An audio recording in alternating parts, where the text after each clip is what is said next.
Takže čau lidi, já vás vítám u dnešního videa a v dnešním videu si ukážeme, jak vyčistit terárko strašilkám. Já začnu teda tím, že si nachystám krabičku na ty strašilky. Teď si vlastně ty strašilky z víka a z toho terárka dám do té krabičky. Tady je jedna z těch strašilek. Vlastně teďka tam mám všech 6 strašilek a začnu vyndávat obsah toho terárka. Tak teďka, když je všechno venku, tak vezmu vlastně starý ostružinový listy a dám je takhle králíkům. A teďka vlastně z toho substrátu vyberu ty nečistoty, kousky z vleku a zbytky mechu.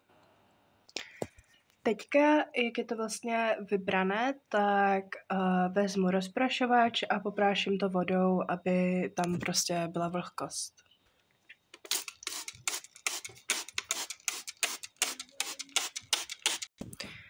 A teďka tam vlastně dám takhle nějak jako do rohu mech, kvůli tomu, že ten mech vlastně udržuje vlhkost a je to takový zpříjemnění té ubikace, jelikož ten mech je měkoučkej a strašilky v něm rády spí.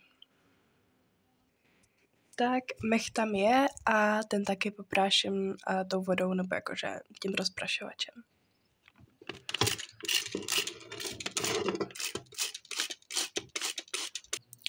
Teďka vlastně, když tam je mech a je to dosti zavlažené, tak tam dám kůru.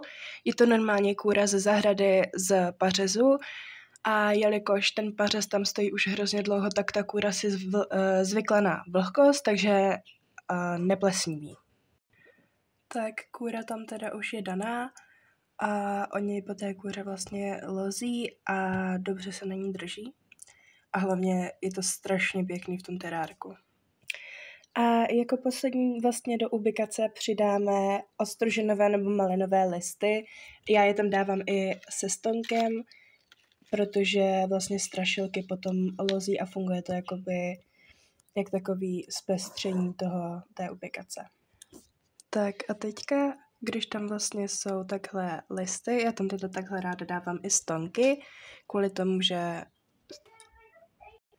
vlastně ty strašilky potom rády lozí. Tak a teďka tam vlastně můžeme ty strašilky postupně dávat. A takhle by to bylo teda všechno. A strašilky jsou extrémně nenáročné na chov. Já tam mám teďka současně zhruba 3 druhy. Brala jsem to vlastně od známé, jelikož se jí prostě hrozně namnožily, tak jsem si řekla, že se vezmu pár do chovu. A zatím mají takhle malinký terárko, ale plánuju kupovat mnohem větší. Takže to by teda bylo v tomhle videu všechno. Děkuji moc za shlédnutí a doufám, že se vám to líbilo.